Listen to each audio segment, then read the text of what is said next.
अस्सलाम वालेकुम। Hi guys guys इस वीडियो के अंदर हम बनाने जा रहे हैं एक डीसी वोल्टेज कंट्रोलर जिससे आप सिंपल मोटर का स्पीड भी कंट्रोल कर सकते हो और इस पर एलईडी की ब्राइटनेस भी आप कंट्रोल कर सकते हो। इसके पीछे साइंस क्या है, ये किस प्रिंसिपल पे काम करता है। गाइस इस प्रोजेक्ट को आपको बनाने के लिए ज़रूरत होगी एक पोटेंशियोमीटर की। मेरे पास तो ये 50 का पड़ा है, लेकिन अगर आपके पास 10 के का पोटेंशियोमीटर हो तो बहुत अच्छा रहेगा। ठीक है, आपने सिंपल क्या करना है, IRF Z44 का एक मास्पेट लेना है और इसको उल्टा करके उल्टा साइड से इस लेग को आपने इसकी पोटेंशियोमीटर की मिडल लेग के साथ सोल्डर करना है, कुछ इस तरीके से। और मिडल वाली लेग को आपने इस पोटेंशियोमीटर के लास्ट वाले पॉइंट के साथ सोल्डर करना है, कुछ इस तरीके से। अब आपने दो वायरें लेकर पोटेंशियोमीटर की प्लस पिन के साथ कुछ इस तरीके से कनेक्ट कर दिए हैं।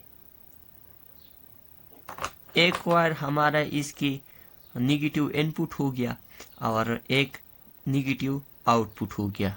ठीक है दोस्तों, अब आपने एक रीड वायर लेकर मॉसफेट की इस मिडिल पिन के साथ कनेक्ट करना है। तो ये रहा हमारा इनपुट, ये वाला रीड वायर हमारा रहा इनपुट के लिए। ठीक है, अब आपने एक रीड वायर लेना है और मॉसफेट की इस पस लेग के साथ आपने इसको सोल्डर करना है, कुछ इस तरीके से। ये सोल्ड हो चुका है। अब हमारे ये जो दो वायरें हैं, ये मैं आपको दिखा देता हूँ। ये जो दो वायरें हैं, ये वाली, ये इनपुट की वायरें हैं और ये वाले जो दो वायरें हैं, ये आउटपुट की वायरें हैं।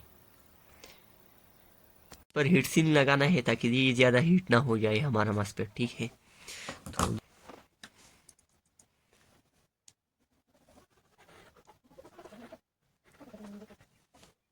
अब मैंने पंखी का एक रिमर ले लिया खराब वाला और हमने इसका अंदर का सारा माल जो है वो बाहर निकाल दिया। अब इसके अंदर हम इसकी फिटिंग करेंगे।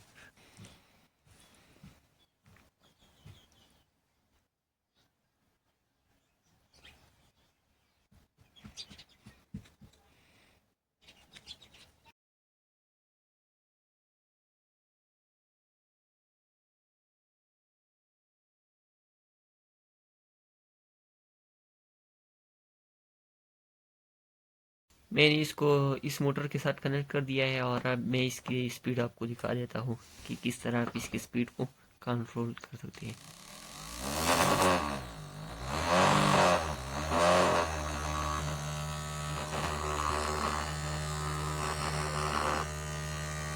लगाया है इसके साथ एक LED लाइट। तो चलिए इसके ब्राइटनेस को कंट्रोल करके देखते हैं इसके साथ कि क्या होता है।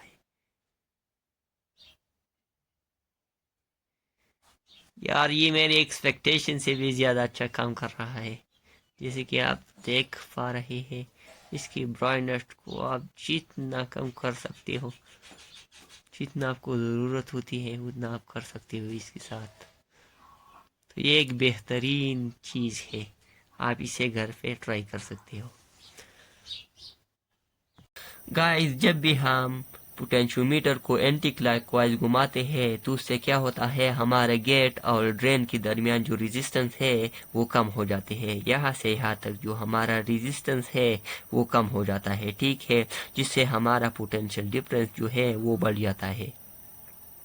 एंटी क्लॉकवाइज घुमाने पे हमें सोर्स के और गेट के दरमियान जो रेजिस्टेंस है वो बढ़ जाता है, जिससे हमारा सोर्स और गेट के दरमियान जो वोल्टेज है वो कम हो जाता है। जिससे क्या होता है कि हमारा मॉसफेट जो है वो ज़्यादा देर तक ऑफ रहने वाला है।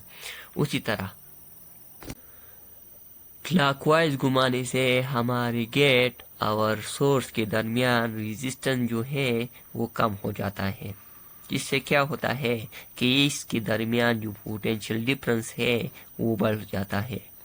उसी तरह क्लॉकवाइज घुमाने पे वो जो है वो बढ़ जाता है, जिससे क्या होता है हमारा वोल्टेज जो है वो कम हो जाता है और हमारा मॉसफेट जो है वो ज़्यादा देर तक ऑफ रहने वाला है।